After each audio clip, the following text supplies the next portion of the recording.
Okay, I still haven't gotten around to the figure video, but I wanted to do the intro video and get the thread started on this project, the SAS Desert Raider Jeep. I started this, I got the ROChobby Jeep. They had them on sale at Horizon for like $212 delivered, which was ridiculously cheap. Now I'm wishing I got two. And I also bit the bullet and bought the 1/6 scale SAS Desert Raider kit from Dragon, which is meant to be just a static kit in 1/6 scale. But it's really good quality. You see them on eBay sometime. I got lucky. It was under $200 to get the kit, and that's pretty expensive for the project. That's $400 right out of the gate. But I think it's going to be really cool, and I'm glad I did it. And so the first thing I had to check out was my buddy Wayne told me that there might be a little issue with scale, and he was right. But it's not going to hurt us, I don't think. I think at worst I might have to swap out this jerry can for one the exact same size as the ones that are in the kit, which are noticeably bigger than the ones that come on the back of the Jeep. They're thicker, they're wider, they're taller. The tan ones all come with the kit. The green ones, they come with the Dragon, or it might be Ultimate Soldier Tank Commander kit, but they are the same size, which, since that's two different brands, that kind of leads me to believe that the ROChobby Jeep is not quite a true full 1/6 scale. I think it's a little small. But it's going to work. It's going to be cool. The next step, I think, is going to be to get the Jeep apart, and we're going to lose a bunch of stuff. We're going to lose the windshield. We're going to lose the back seat. We're going to lose the Pioneer tools, I think. We're going to lose the blackout headlight. We're going to lose some slats out of the grill in the front, and we'll get that painted. I don't think the crate that they put in the back is going to hurt us. That molded and crate, they had to do that because they didn't use the right suspension, but I think it's low enough that it's not going to do anything and interfere with the position of the racks. Once I get the back seat out of there, those are going to fit just perfect. And like I say, they come with the kit. And then for the front cans,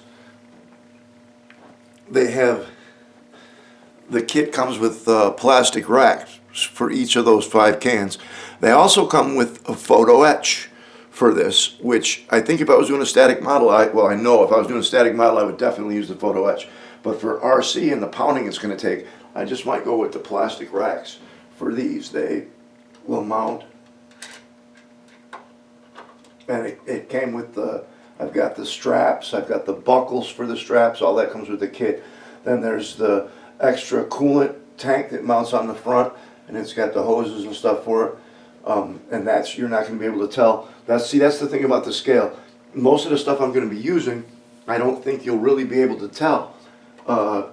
Because there's nothing to reference it to. There's nothing to compare. You know, like it comes with 3 Vickers machine guns, and they'll actually mount right over here. Once I get the windshield off, they'll be over here. So we'll set those. And then the other one mounts back here, facing towards the rear.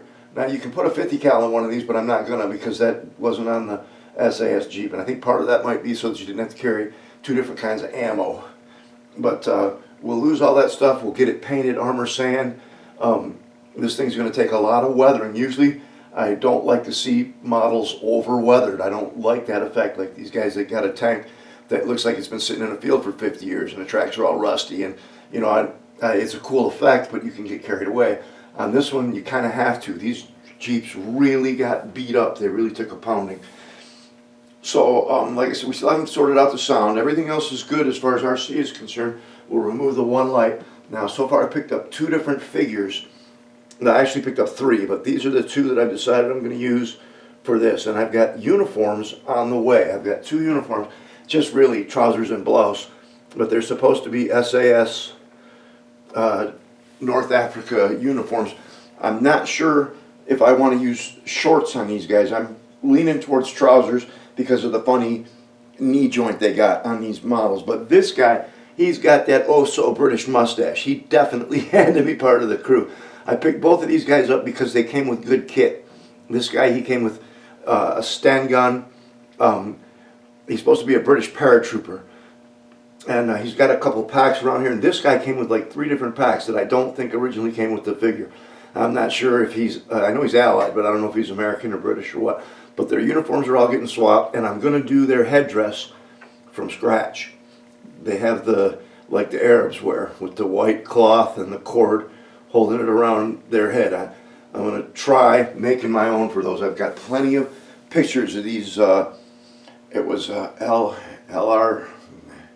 LRDP, Long Range Desert Patrol, I think was what the unit was referred to as. But they wore the local headdress because, you know, that sun's merciless over there. So when the uniforms get here, now that's one reason this is going to take time, because those are coming from China. They're not supposed to be here till like January 17th. Hopefully they'll get here earlier, but there's going to be so much to do on this. So far, all I've really done is assemble the jerry cans and the guns from the kit. Another of the scale things was that you can tell, you take a wheel from the kit and set it right next to the Jeep, and it's about an 1/8 inch at least, or 3 millimeters. It might be as much as 4 millimeters. I'll have to put some calipers on both so I can get accurate numbers for diameters, but it's definitely bigger. But we're not going to use any of those. And as for the spending so much money on the kit, I can still build the Jeep. I can build it as a static display piece, maybe something in the motor pool that's being cannibalized for parts or something, you know. Because all I'm really taking away from the kit is all the stuff that makes it a Desert Raider, the stuff that makes it a Jeep. I could even take this, headlight and the back seat and put them in that Jeep, you know, and the possibilities are endless. So anyway, that's going to be the SAS Desert Raider project, and I'm looking forward to what you guys had to say. I'm going to need some help with this. Right now, what I know about the SAS Desert Raider Jeep and the whole program and stuff, you could engrave that on the head of a pin and still have room left over for the Encyclopedia Britannica and a couple of dozen dancing angels. In other words, I know nothing yet, but you guys are going to help me learn. So feel free to comment here. This is going to go up on a thread at RCU, and we'll see what you guys say. And you know, now a lot of this stuff, like the guns, they're put together, but they're nowhere near finished. They've still got to be highlighted and weathered and all that crap. And again, because this is going to be a radio controlled Jeep, I want everything to be mounted firmly. So I'll probably attach the racks to the cans and put all the canvas on it, or the straps and stuff that they need, and then put them on the vehicle itself, probably with Zap Goo, because that stuff, it never really gets hard. It's semi-flexible, and I think that'll be the best way to mount these. And I can take them off if I ever want to, but they'll stay on there, and I know that the Zap Goo will hold up to the punishment of RC. I use it for almost all my stowage on all my tanks, and I've never lost a piece yet.